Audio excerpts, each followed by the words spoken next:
Olá, bom dia e boa semana para quem está conosco, ligado pela Rádio Estúdio 92.3 FM de Cascavel e também pelos meus canais próprios. Eu sou a Cristina Grêmel, jornalista, e toda segunda-feira às 11 da manhã estou aqui no meu YouTube, Rumble, com transmissão simultânea para Twitter, Getter e LinkedIn, falando com alunos e professores sobre o que acontece em sala de aula. Hoje, o Desdoutrinando é um pouquinho diferente. Em vez de eu ter um aluno e um professor, como eu normalmente tenho, hoje eu trago dois professores, e não para falar necessariamente sobre o que acontece dentro da sala de aula, mas o que está acontecendo, e muito preocupante, com o sistema educacional brasileiro. No atual governo, o que o atual governo está tentando fazer com metas, com planos que já tinham sido traçados para os próximos 10 anos por governos anteriores. Obviamente, né, o governo da vingança é também o governo da destruição, e querem porque querem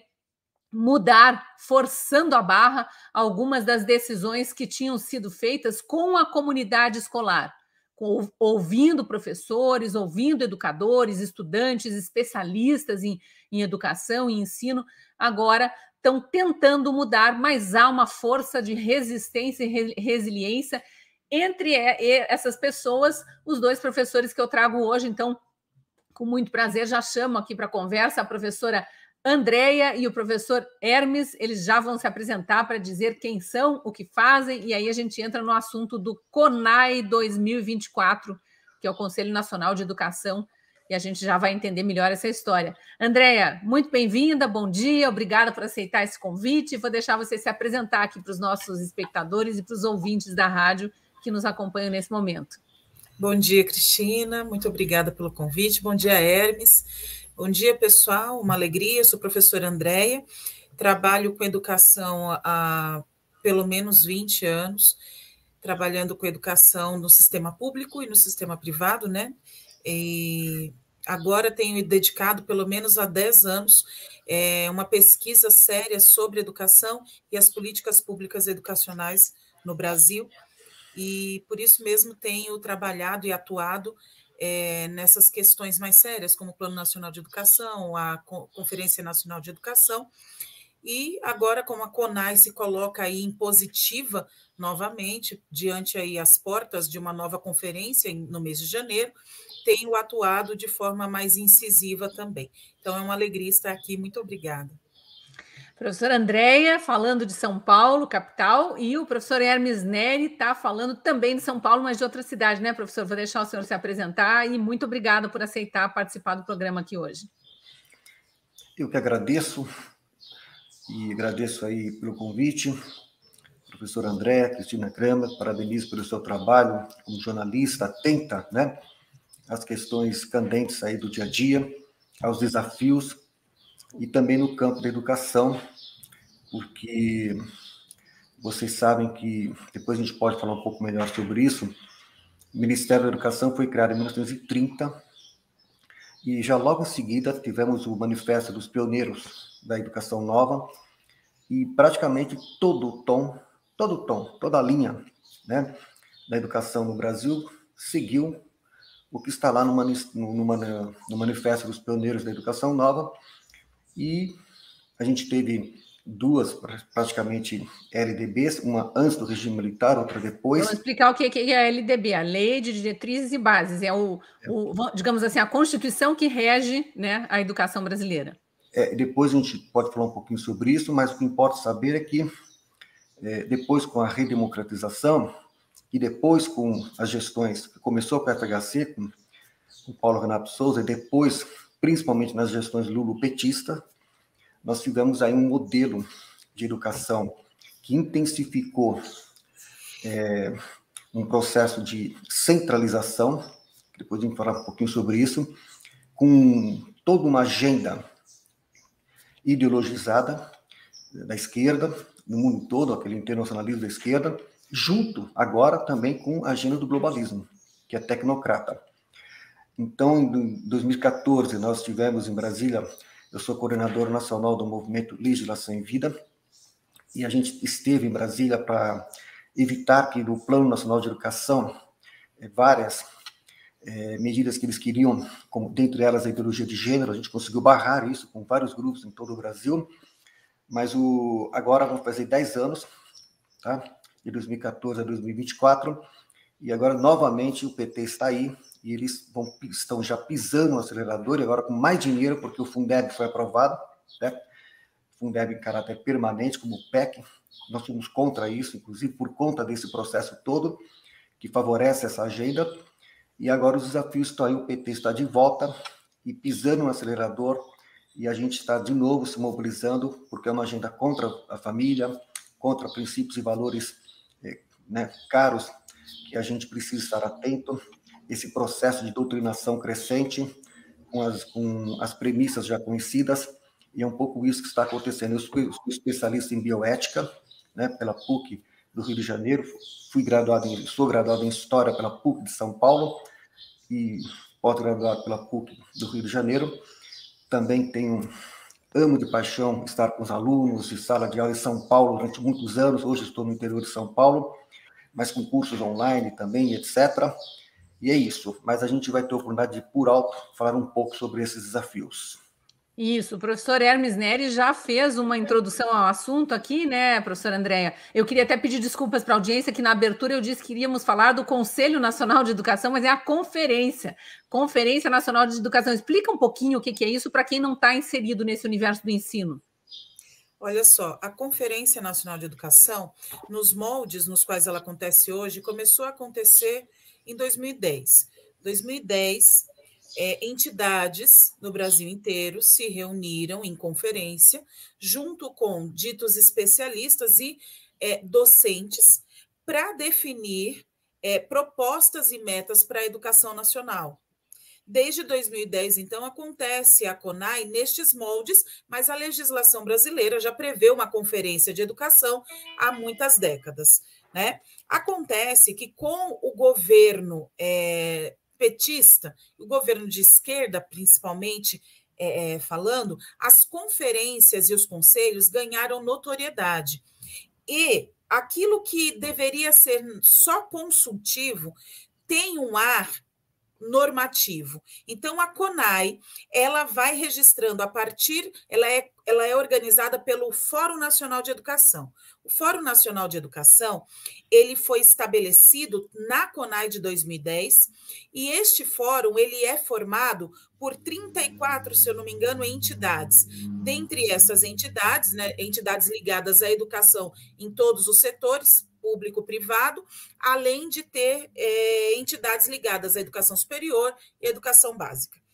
Acontece que, no meio dessas entidades, você tem outras entidades que em nada atuam na educação, que são a CUT, o MST, o movimento LGBT. Então, são questões gravíssimas, e elas estão dentro do Fórum Nacional de Educação, que organizam a CONAI e que decidem a CONAI.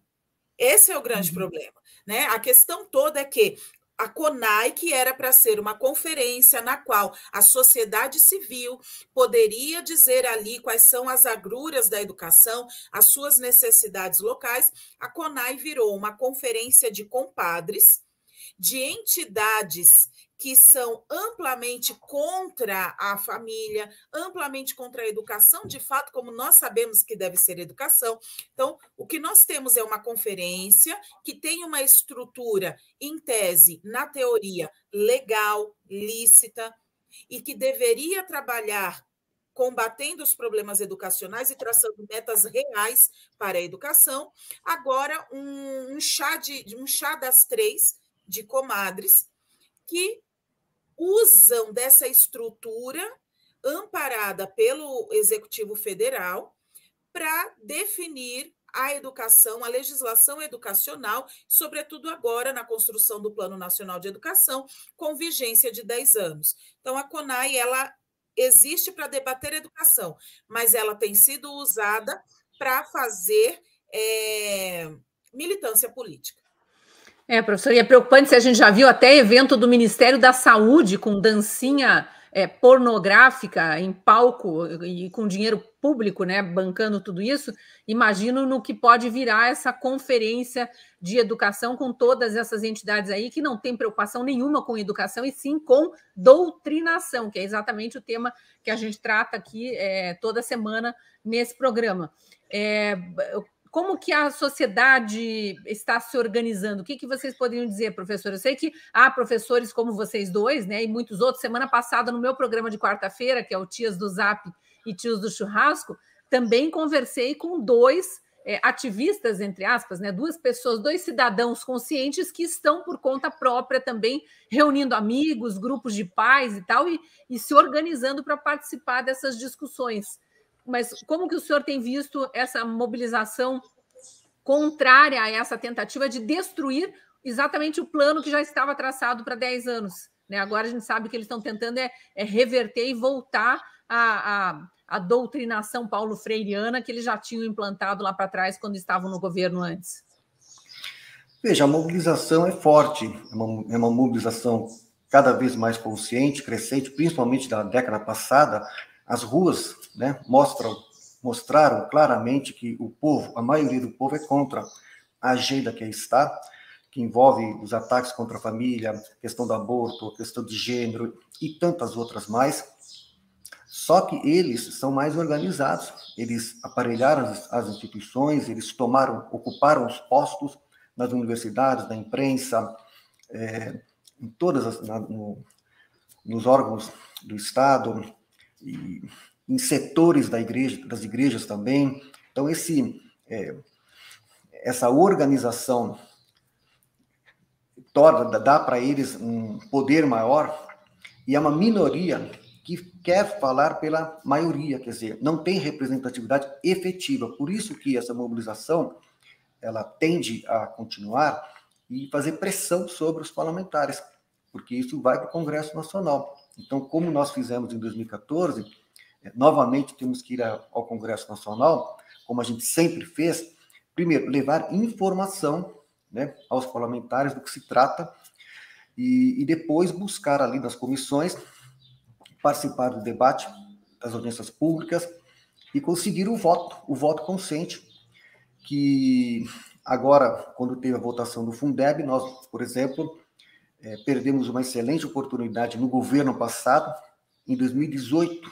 Veja, 2018 foi uma brecha que se abriu poderia ali, em 2019, fazer toda uma mudança do paradigma que vem na educação desde a fundação do Ministério da Educação, que eu falei agora há pouco, a fundação da Educação Nova de 32. Então, ali, só em 2018, a gente teve uma brecha que se abriu para mudar realmente essa visão de educação. Governo Temer, né? Não, em governo Bolsonaro, no começo. 2019. 2018, quando houve a eleição do Bolsonaro, houve um clima, estou falando, no país, tá, por uma mudança. Houve um clamor e um clima favorável a uma mudança, mas, infelizmente, as mudanças não aconteceram. Você veja, a primeira coisa que tinha que ser feita era assim: o Ministério da Educação tinha que ter desfeito, né, aquilo que o Haddad fez como ministro da Educação, que o Haddad preparou todas as condições para isso que está acontecendo. O professor André pode explicar melhor sobre isso. E fala-se muito no Paulo Freire, mas o Demerval Saviano, que é um dos ideólogos mais impactantes e mais corrosivos e mais atuantes, né, nessa ideologização da educação, e assim como no campo da saúde eles fizeram o SUS, eles querem chegar no SUI, no Sistema Único de Educação, com essa camisa de força ideológica, tá certo?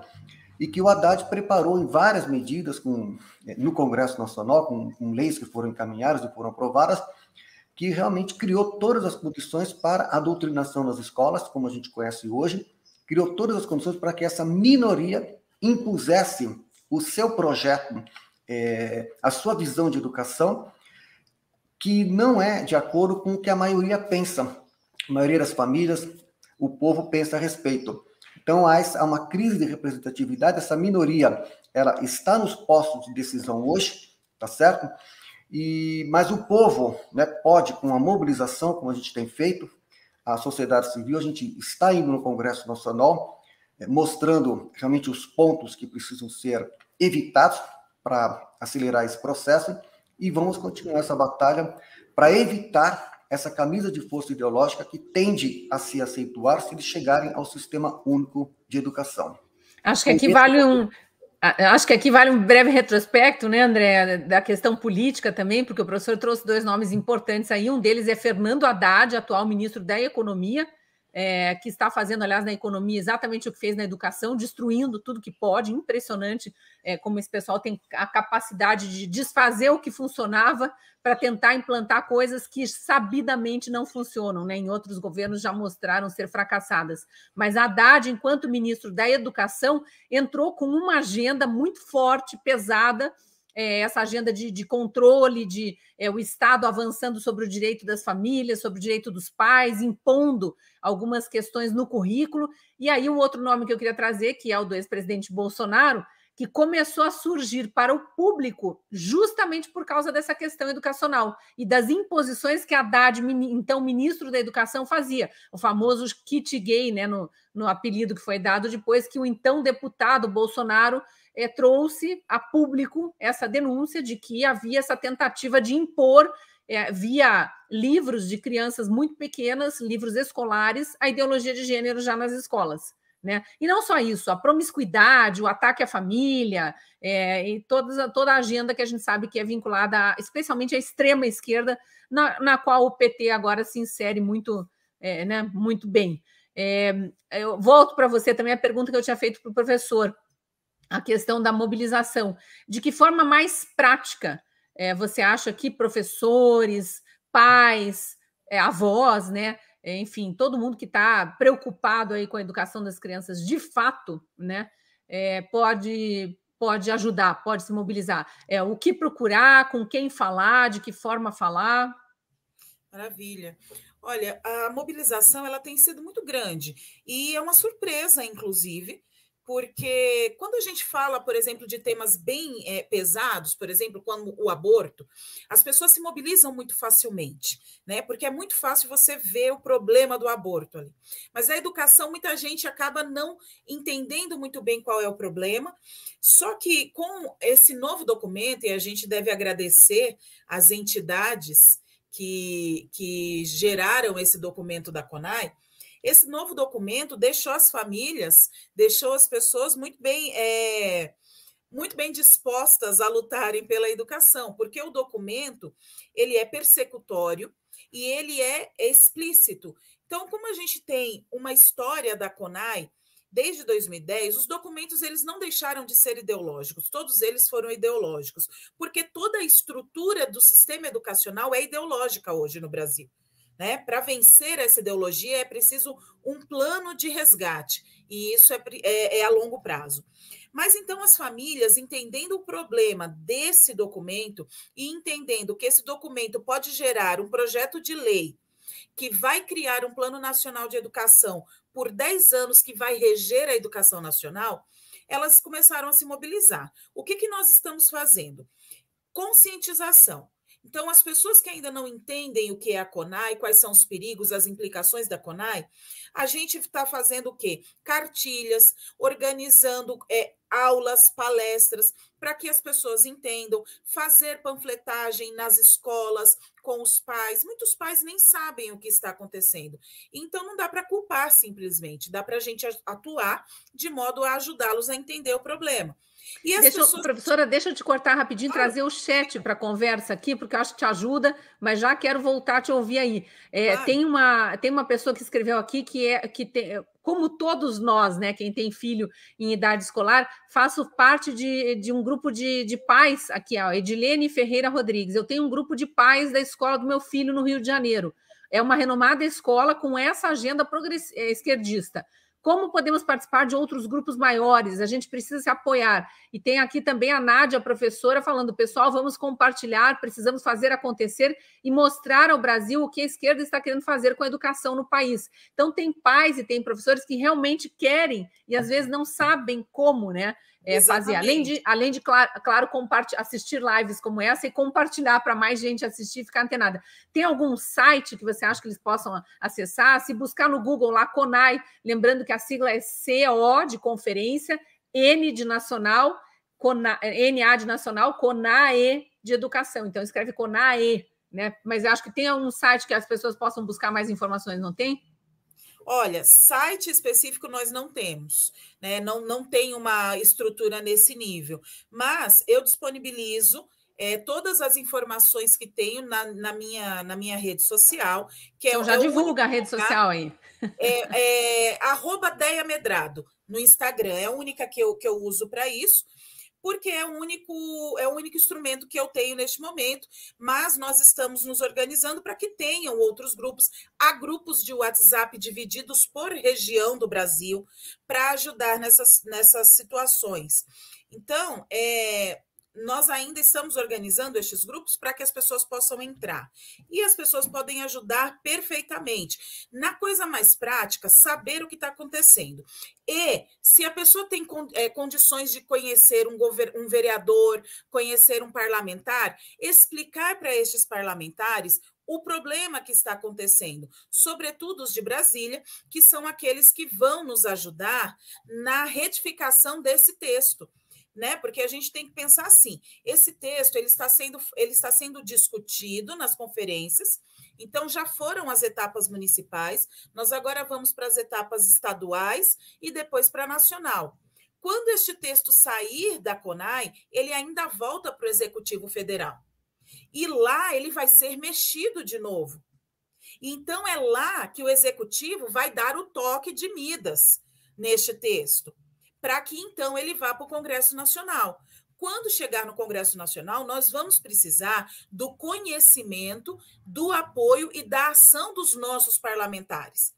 Mas eles não vão poder agir se eles não entenderem qual é o problema, se eles não entenderem o teor do tema. Então, é por isso que isso também precisa ser uma ação prática. As pessoas podem e devem conversar com seus parlamentares, enviar e-mails, todas essas coisas eu disponibilizo também, mas, por exemplo, o professor Hermes tem feito também isso. A gente tem de trabalhar no sentido de conscientizar as pessoas, né? Porque, infelizmente, a gente, por exemplo, não tem uma rede uníssona de divulgação, de difusão. Talvez ainda não, pode ser que tenhamos, mas neste momento o melhor é as pessoas compreenderem o problema, entenderem de fato o que é a CONAI, entenderem qual é o perigo que este texto pronto pode trazer para a educação, sobretudo para as famílias. Né? Se a gente olhar o texto, por exemplo, e a gente está falando de doutrinação, a gente vai ver o seguinte: num país onde a maioria dos professores tem dificuldade de ensinar a própria disciplina, o plano de formação de professores no texto da CONAI é formar nas questões raciais e de gênero, por exemplo. Então, como é que eles querem melhoria educacional? Não estão preocupados com melhoria educacional. Eles querem melhorar a difusão da agenda. Então, aí é que a gente precisa entrar e ter o apoio maciço dos bons parlamentares nesse caso, né? O projeto vai para a comissão, a gente precisa dos parlamentares agindo lá. A gente já está caminhando aqui para o fim do programa, sempre passa muito rápido, mas eu queria pedir para o professor Nery também dar a sua opinião sobre como as pessoas podem participar, professor. Bom, como foi dito, né, a gente não tem ainda um site assim, específico, né, para essa demanda, mas vamos pensar nisso, evidentemente. Eu vou deixar aqui no chat privado, você pode disponibilizar para o pessoal o meu e-mail, aí a gente pode partilhar materiais, né, de conscientização, é muito importante. Eu posso colocar aqui no chat do YouTube, que é para quem está acompanhando a gente pelo YouTube. Pode colocar, por gentileza. Aí quem quiser material, mais orientação, a gente pode encaminhar. E tem que informar, a informação é importante para levar os tomadores de decisão de tudo isso que está acontecendo agora, mas também tem que ter, assim, um pano de fundo. Então eu recomendo 2 livros aqui, que é pano de fundo, para entender toda essa problemática de educação, como o buraco é muito mais embaixo e do que se trata. Eu recomendo este livro aqui, do Fausto Zamboni, Contra a Escola, livro importante para entender pano de fundo de todo o processo da educação, o que está em jogo, o que está por trás, todo esse processo da ideologização.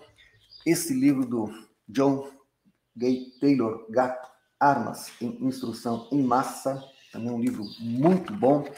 Bom, tem uma literatura vastíssima, mas só esses dois já dá, assim, um panorama, assim, que a pessoa termina a leitura desses dois livros e fala, nossa, o buraco é muito mais embaixo, e a gente precisa realmente evitar essa avalanche que é a agenda do globalismo que está aí, que o atual governo pisou no acelerador. Você tem o internacionalismo de esquerda, né, e tem o globalismo. São duas frentes, e a agenda globalista é tecnocrata, é uma educação, veja, nos Estados Unidos, no governo Obama, começou aquele sistema STEM, que é ciência, tecnologia, engenharia, matemática, consciência da computação. Então, tem que saber todas essas ideologias, né, que estão aí nesse pacote e que estão querendo enfiar a goela abaixo numa nação maravilhosa que é o Brasil, tá? Que, mais uma vez, o gigante por natureza precisa voltar às ruas, tá? E também procurar os tomadores de decisão para evitar que uma minoria, como eu disse, tá? Imponha uma agenda que é contrária ao que pensa e quer a maioria do povo brasileiro. Então, a gente vai continuar com o nosso trabalho de conscientização. O tema é complexo, mas a gente tem material didático com pontos bem simples para que as pessoas possam perceber as armadilhas que há nesse projeto todo e evitar, né, o que eles querem fazer e, quem sabe, aí a gente criar condições de massa crítica para poder realmente evitar que a liberdade e evitar realmente que esses danos continuem tendo os efeitos que a gente tem visto e a gente possa ter uma sociedade realmente mais participativa e conforme aos princípios e valores que nós queremos que sejam os melhores nesse sentido. Professor, só para esclarecer para quem está nos ouvindo pela rádio, o seu e-mail é professor.hermesneri@gmail.com? prof.hermesneri@gmail.com. Maravilha. Eu vou deixar também aqui na descrição do vídeo. Aqui você colocou tudo. Não, junto. Ele saiu errado. Fui digitar aqui, já apaguei porque saiu errado. Novamente. Quero fazer tudo ao mesmo tempo e não deu certo aqui, mas depois eu corrijo. Eu estou colocando na descrição do vídeo para quem está nos assistindo pelo YouTube, tanto o Instagram da professora Andréa Medrado, @DeiaMedrado, quanto o e-mail do professor Hermes Neri, que é prof.hermesneri@gmail.com. Então, o pessoal da rádio, se não conseguiu anotar e quiser depois contato com eles para pegar mais informações, acompanhar, ter mais materiais, poder divulgar melhor, eu sugiro que acesse aqui o meu YouTube. No YouTube eu sou, aliás, em todas as redes sociais, eu sou Cristina Gremel, e eu sempre brinco, meu sobrenome é difícil, então procura por Cristina Gra, G-R-A, já vai aparecer lá o meu perfil em todas as redes sociais. Muito obrigado, professor Hermes. Vou deixar um minutinho final aqui para a professora Andréa também se despedir. Se quiser passar mais algum recado, fique à vontade. Muito obrigada. Só reforçar que a gente vai trabalhar contra isso, mas a gente precisa entender. Então, a gente precisa investir na nossa formação, entender como isso está acontecendo, e a estrutura do sistema educacional brasileiro, ela foi sequestrada, e para isso para que a gente faça um resgate, a gente precisa compreendê-la, né? Então eu estou à disposição, agradeço mais uma vez pelo convite, e se precisarem, se quiserem saber mais sobre políticas públicas educacionais, podem me procurar e a gente vai conversar, tá bom? Muito obrigada. Eu é que agradeço, nossa audiência também, muitos recados aqui, dando os parabéns pelas informações, pela divulgação, agradecendo ao professor André, ao professor Neri, depois vocês dão uma olhadinha no chat do YouTube, agradeço todos que deixaram recados nas outras redes também, Rumble, LinkedIn, Twitter e Getter, mas eu consigo priorizar, na hora que a gente está ao vivo, o chat do YouTube, e agradeço demais também a audiência do pessoal da região de Cascavel, através da Rádio Estúdio 92.3 FM, lembrando que no dia 15 de novembro, pelo Brasil inteiro, há mobilizações para que nós voltemos às ruas pacificamente e com essa pauta de dizer não aos abusos que vêm sendo cometidos, até também para pedir a liberdade dos presos políticos, a aprovação do projeto da anistia, porque entre tantos abusos, no momento esse é o maior de todos, há inocentes na cadeia, inocentes sendo condenados sem provas e sem direito à defesa, e não podemos permitir isso no nosso Brasil.